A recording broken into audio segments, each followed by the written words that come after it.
Welcome, age of vintage society. Raquel Welch enjoyed the attention she got as the successor of Marilyn Monroe. Still, she hated the typecast that followed. Throughout her career, she battled for recognition, to be known for more than she was known for. How Raquel Welch replaced Marilyn Monroe. Make sure to watch the video until the end and leave your thoughts in the comments. If you are new here, join our wonderful community by subscribing to the Age of Vintage channel. There are few certainties in this life: death, taxes, and never messing with Raquel Welch. If you do, there's a high chance you would end up being consumed by her. Metaphorically, of course. She's no man-eater, or is she? After all, she tore through 4 husbands as if they were a pack, hand-me-down, weevil-eaten clothes. We aren't talking about regular men here. She married the cream of the crop: Steve McQueen, Warren Beatty, and Dudley Moore, all Hollywood heavy hitters, were her sweethearts at some point. It would seem no man can keep this daring, sexy, auburn-haired goddess. She is independent to the core, and surprisingly it took her 4 husbands to realize she preferred to fly solo than to be ringed up. In her interview with Piers Morgan, she said she doesn't like to have a man. As if the audience were not stunned enough, she explained her choice: "Because I'm too set in my ways. I like what I do. I actually enjoy being me, and I make a very good living at it, and I'm happy. I don't have to have a man." Like we said, independent to the core. You have to give it to Raquel. The sexy actress did give it a go 4 times before deciding marriage wasn't for her. Raquel looked for a man that would support her no matter what. She was too steeped in the power of herself being for herself to let it go for anyone else. "He's not going to support me, and a lot of men don't like that," she said. To Raquel, the men would act like they would allow her to do as she pleases and get the attention she wanted. In the interview she said, "I mean, they like it in the beginning. They like the whole attraction and the sort of dance that we all do, but they don't like the fact that when we go someplace together, I become the person that's focused on." This looks like a subtle dig at her husbands, as she has indirectly called them insecure about her success. Yikes! "It just doesn't work well with the male-female relationship," she concluded. It would appear that the price fame demanded for Raquel was such a bombshell that her husband became insecure when she got all the attention. Honestly, have you seen Raquel with her voluptuousness and effortless sex appeal? It's impossible to resist her. Still, don't go messing with her. Don't say we didn't warn you. On her decision to leave her marriages, Raquel doesn't regret any of the marriages she left, and, at the same time, doesn't think she had faults that could have led to those relationships ending. That's a little bit arrogant, for no one can be true without flaws, even if they have skin that sparkles under the sun, as Raquel did. However, Raquel did care about her husband. It wasn't some sort of game or contest. She genuinely cared. "I had real feelings for all of those men," she revealed. She said, "At the time I thought I was legitimately in love and we could make a great life together, but it wasn't in the cards."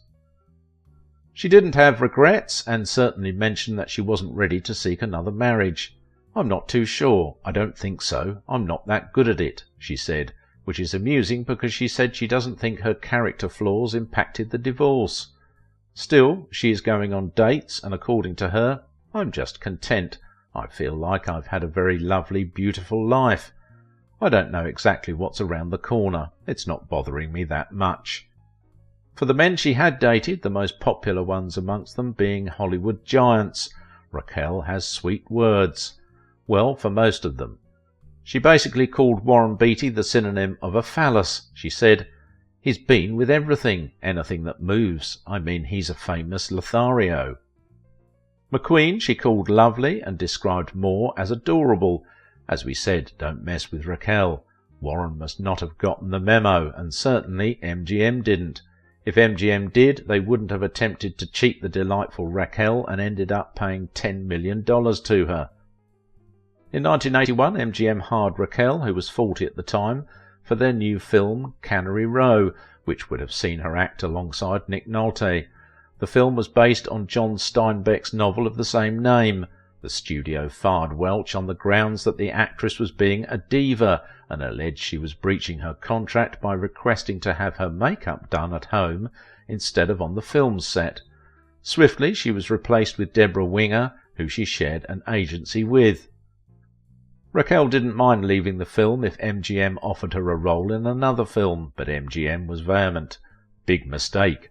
Raquel sued and claimed, "What they did was use me to get financing for the movie, then they dumped me for Deborah, which they'd been planning all along." The real Machiavellian part of this is that Deborah and I were represented by the same agency. It appeared MGM calculated using an actress from Raquel's agency to placate Raquel's agency. In closing his arguments, Raquel's lawyer, Edward Mosk, alleged MGM executives of being arrogant corporate executives acting without regard for human beings. MGM's lawyer closed by insisting Raquel was fired because the sexy Auburn goddess was a temperamental actress who, if she could not have her own way, refused to talk to the producer and director. The jury believed Raquel's case and decides in her favour, but the victory isn't final yet. The case went to appeal, where after 7 years an appeal court upheld the jury's decision and awarded Raquel $10 million. As if that wasn't enough, the film failed at the box office, as with its $11 million budget, it only earned $5 million domestically. Welch earned more than the film, but she claimed that she would have preferred everything never happened. She said, "I needed to clear my name, but since that time I've never starred in a major motion picture. That's not the outcome I was looking for." However, she had what she wanted and she bore the consequences. The golden age of Hollywood created a period when nudity and debauchery were needed to help lush films. There was an endless appetite for sex symbols, and the audience lapped it up whenever one appeared. Hollywood had a template for its female sirens. It liked them blonde, daring, and not afraid to show some skin. So when Raquel arrived, Hollywood began to prop her as the next sex symbol. After all, since the demise of Marilyn Monroe, people needed the next sexual avatar. 1 million years BC would tell the moviegoers Marilyn Monroe's successor was around, but she wasn't blonde. The audience didn't care, as they had already fallen for the plot masterfully devised by Patrick Curtis, Raquel's manager, lover, and business, with whom she formed Kurtwell Productions in 1964. Curtis had obtained some pin-up pictures of Raquel in the 1 million years BC film as the lead female. Ursula Andress rejected the lead role in that film, giving Raquel the break she needed. The pin-up picture consisted of the hot babe wearing a furry bikini clung to Raquel's body in the most sensual places. Sharing the pin-up to media houses who promptly fed the thirsty audience, a desire was created, and the film was widely anticipated. Honestly, the pictures, while they didn't bear the buxom and butt of the icon, had some pretty incredible poses, which is the magic. So, the new personification of lust was born, but this lust-influencing sexual goddess wasn't like the others. She wouldn't do more than a bikini. The audience could only imagine what that voluptuous figure was hiding. Despite the fact that the film made her quite the laughingstock, sexy Raquel was grateful. She said, "I did. I thought that this was going to be one of those movies that was going to make me a laughingstock. Well, it did that too, and it's a breakthrough. Every single person seems to know who I am." The role came at a time she needed the audience to notice her, and the audience did, but only saw her sexual appeal and wanted to see more of her body. As we said, she wouldn't allow. Even Hugh Hefner couldn't get the sexy actress to strip for Playboy magazine, but she did do a shoot for them in a red bikini higher than usual. Still not bum or buxom for the lecherous minds of people. She went with her lawyer when she wanted to collect payment for her shoot. She remembered, "I got called into the front office to speak with Hugh in his bathrobe. I went over to the mansion and I brought my lawyer with me, and I sat there in front of him, and I said, 'What's the problem, Hugh?' And he said, 'Well, there's no tits and there's no arse.' I said, 'Isn't that the deal we made?' He said, 'Yes, but it's boring.'" However, there was one role that may have gotten the actress to allow the world judge the firmness of her full buxom. She had promised the Cannery Row filmmaker she would appear topless as required for the role, but this didn't materialise. Her insistence to remain mostly clothed came from her dad, as she wanted to please him. In her interview with Piers Morgan, she revealed, "I am my father's daughter, and that's just not the way you behave. You don't do that if you're a certain kind of a woman, and that's the kind of woman I was raised to be." She added, "There were times when I disliked him quite a lot, but at the same time I had enormous respect for him. I really did want to please him." Her father was Armando Carlos Tejada, a Bolivian national with roots in Castilian ancestry. He was either a structural engineer or an aerospace engineer. Like most Americans, her mother, Josephine Sarah Hall Tejada, had Irish roots and was a statistical clerk at factory making aircrafts. Raquel was born to these two in Illinois, Chicago on 5th of September 1940, with her birth name being Jo Raquel Tejada, as their first child out of 3. In 1942, the family moved to La Jolla, a small Pacific coast village, due to her father being transferred. Her parents divorced when she was enrolled in La Jolla High School, where Raquel had become a standout student due to her incredible shape.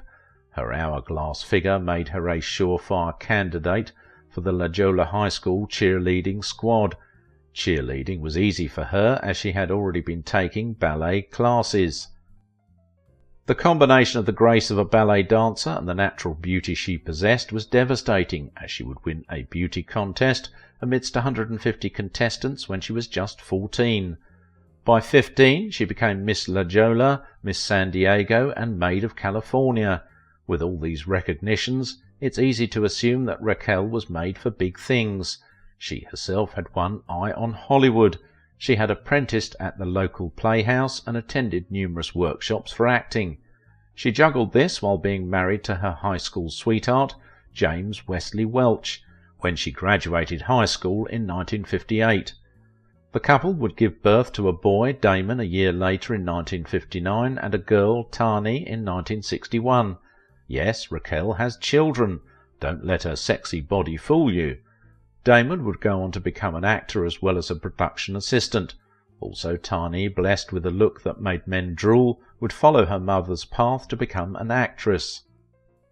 Raquel wasn't married for long, and she would begin the first out of 4 divorces in 1962 after she separated from her husband, and the divorce would finalise in 64. It seemed as if she didn't enjoy the marriage as she wanted. Her husband wasn't around most of the time, which made Raquel lonely, and the raising of their 2 children even more difficult. Already she had missed out on a scholarship for theatre arts due to her marriage and children, although some sources claim she did use her scholarship to study at the San Diego State College before she accepted the scholarship and quit.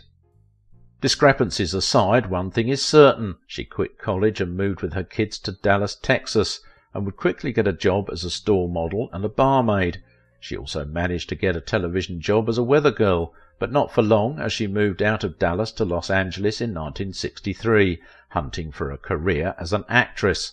She hired an agent and would attend numerous auditions to which she stood out and was able to land roles in bits and pieces. After playing small roles, fortune would smile on her, as she got a major role as scientist Cora Peterson in the science fiction film Fantastic Voyage. In that film, her character shrunk herself to perform brain surgery on a man while using a boat to travel through his bloodstream.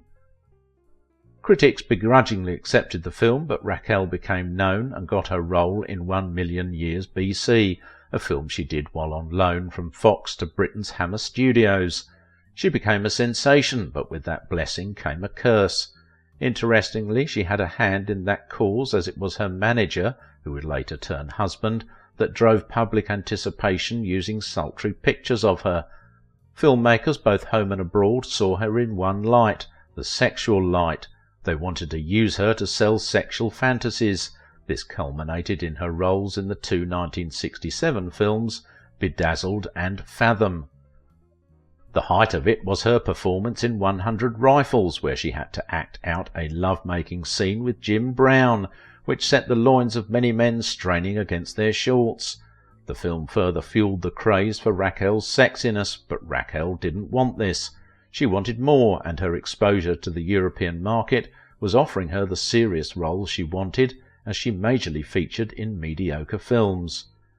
However, she did share the screen with the Italian superstar Marcello Mastroianni in the film Shout Loud, Louder, I Don't Understand, released in 1967. Her desire for more helped her land a lead role in the Myra Breckinridge film, which was released in 1970 and was an adaptation of Gore Vida's novel. The film failed massively, and although the audience didn't care as they still lusted over Welch, Welch cared. She ruffled feathers by trying to salvage deleted parts in the film, and coupled with the fight she had with Mae West on the film's set, Raquel gained notoriety for being difficult to work with. Trust Raquel to push back against such a notion. She said in Ladies' Home Journal, "All I ever fought for was quality in my films," she added. "I really felt I was being penalised for being the sex symbol they had created, and that made my Spanish blood boil." Hollywood didn't give her the serious role she wanted, as apart from featuring in 2 parts of The Three Musketeers, she appeared in some unimpressive movies, but still she got roles. Her conflict with MGM more or less buried her Hollywood career, as filmmakers believed she was trouble. Raquel would later get the opportunity she had waited for to show how brilliant she was on Broadway, as she had a role in the show Woman of the Year. She got the respect she wanted, but it came at a cost. Allegedly, she lost her growing child to miscarriage. The stress of the show was too much for her body to bear. Welch's career was one of a long-running battle against becoming typecast. Safe to say, she didn't win that battle, as once the audience had latched to an actress as a sex symbol, it became impossible to be someone else. If you liked this video, don't forget to give it a thumbs up, subscribe if you're new here, and if you want to support my work, please visit my Patreon page. Raquel Welch knew marriage wasn't for her from the start. This is what other actresses thought as well in Hollywood. How Katharine Hepburn jumped from man to get fame. Let's see from this video